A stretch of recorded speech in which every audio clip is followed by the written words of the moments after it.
السلام عليكم الخوت، مرحبا بكم في أول حلقة من سلسلة ليسي ديال الفلاسفة، المدرسة اللي ما كتوزعش النقاط، كتوزع أزمات وجودية. هنا ما كاين لا قراية لا فروض، هنا كاين ديكارت اللي كيشك في كل شيء، نيتشه اللي باغي يحرق كل شيء، فرويد اللي كيرجع كل شيء للطفولة، وحتى الحليب عنده معنى. اليوم غادي نشوفوا اول نهار ديال هاد الفلاسفه في القسم، وغادي تفهموا علاش المدير ديال هاد الليسي كيشرب دواء الضغط قبل ما يدخل الخدمه. يلا تركزوا مزيان، تربطوا الاحزمه وتهلاو في اعصابكم. ندخلوا دابا لجو الحلقه.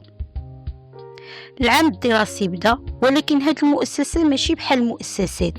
هنا ما كاين لا سبوره لا طباشير، كاين غير اسئله وجوديه وغريزه جنسيه وواحد نيتش ما تعرفش يسكت. داخل القسم فلاسفة كيدخلوا واحد بواحد. ديكارت جاي لابس كلاسيكي مع فنجان قهوة وكيقول لهم أنا كنشك إذا أنا موجود، ولكن كنسول فين هو الحليب في هاد القهوة. فريد لابس بلانكو بحال الطبيب معاه دفتر وكيجاوبوا هاد السؤال عن الحليب راجع للطفولة، ربما محروم من الرضاعة. نيت جاي حاط سماعات كيشرب اكسبريسو بمرارة، كيجاوبوا الحليب ضعف، انا مع القوه، الله مات، والقهوه لازم تكون مره. دوركيم جاي منظم مع دفتر فيه الجداول وكيجاوبهم كفاكم عبثا، عندي برنامج اليوم 9 تحليل بنيه القسم، 10 تامل جماعي، و11 شكايه لاداره المدرسه.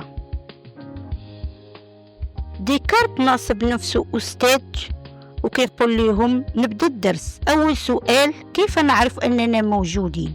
نيت الساخر كيجاوبوا سهله، كتفيق الصباح كتحس بالحزن، كتعرف باللي راك حي، اما الشك ديالك راه ديريكت جاي من ضعف الاراده.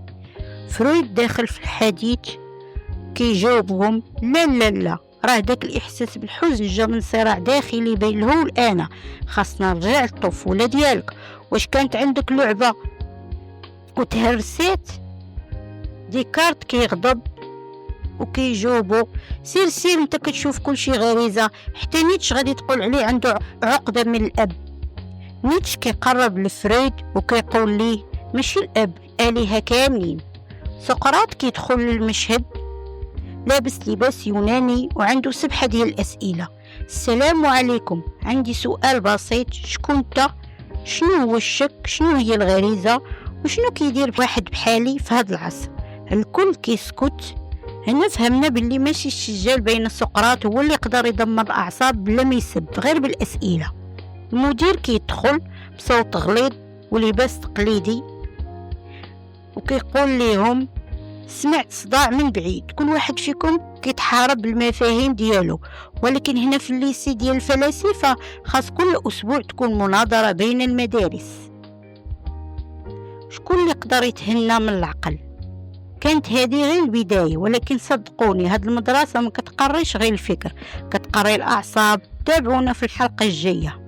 ايوا الخوت، كانت هذه الحلقة الأولى من ليسي ديال الفلاسفة، المدرسة اللي ما كتقريش فقط الفكر، كتقري حتى أعصابك في كل حصة.